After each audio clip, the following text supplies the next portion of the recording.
Speaking of Marianne, Rutina, Tara just has a penchant for loons. I don't know what is wrong with her. She just loves a loony person. She just go on Match.com and find someone that is not crazy.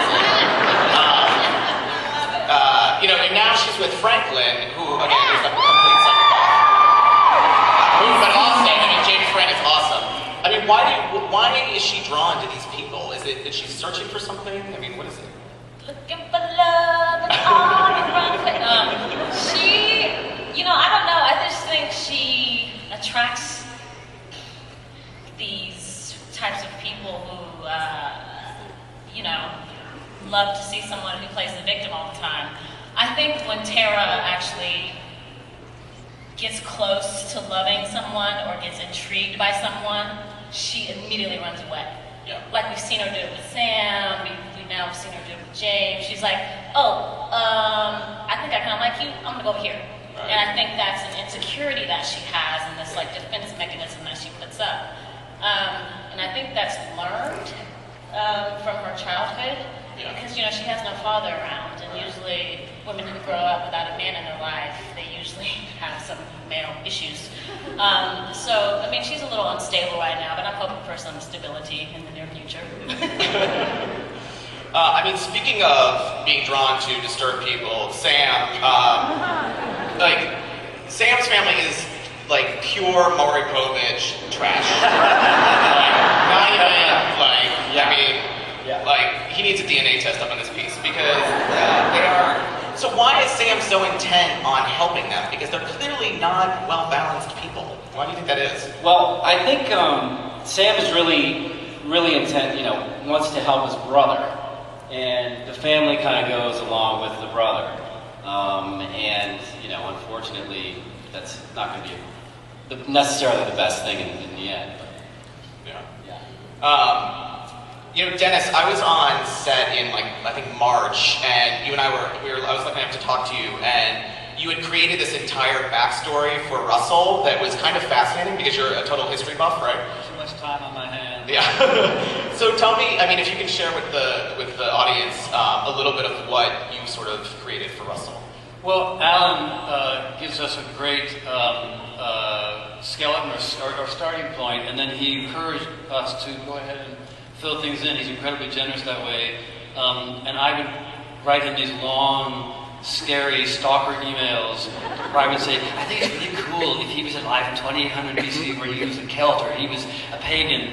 And I would get these lovely one-sentence responses saying, okay, good, Dennis.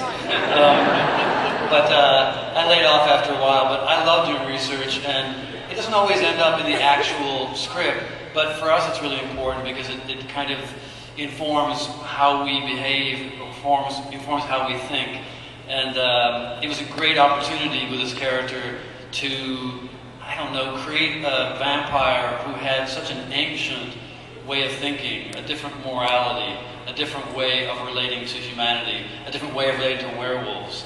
And I love the fact that I was given the opportunity, and I ran wild with it. That was awesome. Alan, you are working on another project with Oprah, and I'm wondering if the Big O watches True Blood. I don't know. I've never actually spoken to Oprah. Oh. she won't take my call. No, I have no idea. Okay. But we're working on something else. But I have yet to actually make her acquaintance. Speaking of celebrities, how did the Snoop Dogg kind of video come about? Honestly, I knew that Snoop was a fan of the show and that he wanted to be on it since the first season. But I am so busy when we're in production. Basically, I heard, they're shooting a Snoop Dogg video this weekend. And I went, oh, wow, that's cool. And then I saw it on Monday. What did y'all think of that, the whole cast? What did you guys think of that video? I loved it. I particularly loved the Sugettes. They were fantastic. Yeah. I don't know if any of you know it, but there is a porn video version of our show. And I believe the Sugettes in Snoop's video wore the same wig that porn era wore. It's a very Carol Channing-esque wig. It's very Carol Channing, hello, darling. It's lovely. Have you guys heard, I mean, have you guys run into any other celebrities that are hardcore True Blood fans? Because True Blood does attract such loyal fans, like Snoop Dogg. Have you run into any other celebs that have pleaded their allegiance to True Blood? Well, I haven't run into her, but a friend of mine was passed on to me that Elizabeth Taylor likes True Blood. Oh, really? My friend is her lawyer, and she likes it. Cameo, let's write down Cameo. That's a pretty neat one.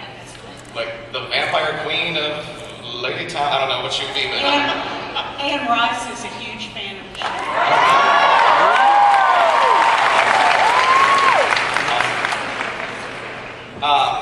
Nelson, you and Jesus, I mean, that last scene, the last episode, the scene between you two was so, I mean, the first scene of you two meeting, or like seeing each other outside Merlot was awesome. But I think I mean, is it safe to assume, since it's True Blood, that he's not just a nice nurse in a cute purple polo? Is there more lurking between the surface of Jesus? I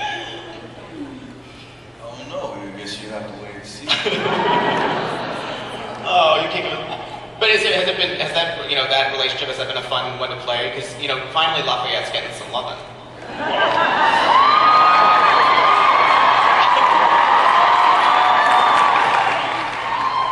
Yeah, I mean, normally any love making with Lafayette, there's a financial transaction.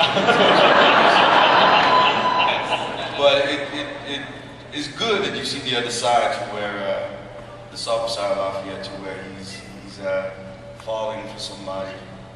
That softer side is a good plan. Yeah. Deborah Ann, are Hoyt and Jessica, is it ever gonna happen? I mean, like, why can't these crazy kids make it work? I mean, is there a reconciliation in the future at all? Can you tease them? Well, first of all, can we get over for Jim Perrick?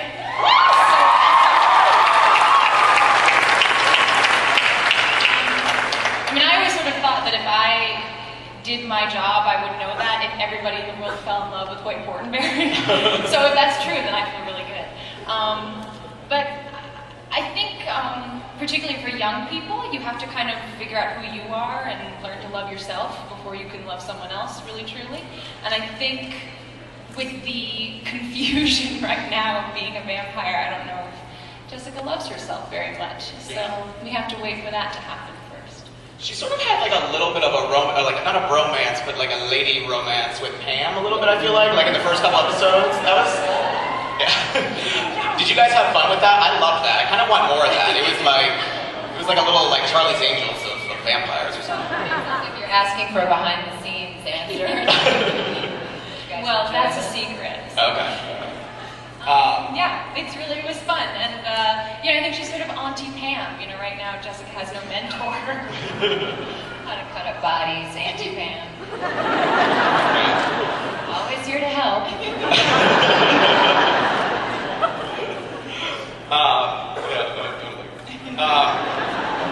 Kristen, this is my question I've been thinking about this all season.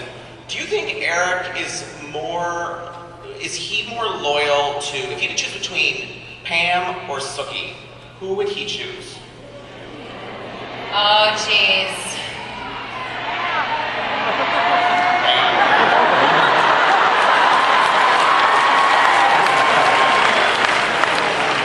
Well, it's a different relationship because, I am his progeny, his child, and Sookie is his infatuation, so I think he'd take choice C, all of the above. Okay. All right. For the fans out there, we're going to take questions from you all. So in a few minutes. So if you want to start lining up, I know there's probably a lot of you. So I don't know where the microphone is, but start lining up somewhere. But Charlene, is there anything that you haven't seen yet on the TV version of True Blood that you are dying for Alan to bring to the screen? I'm looking forward to meeting Sookie's great-grandfather.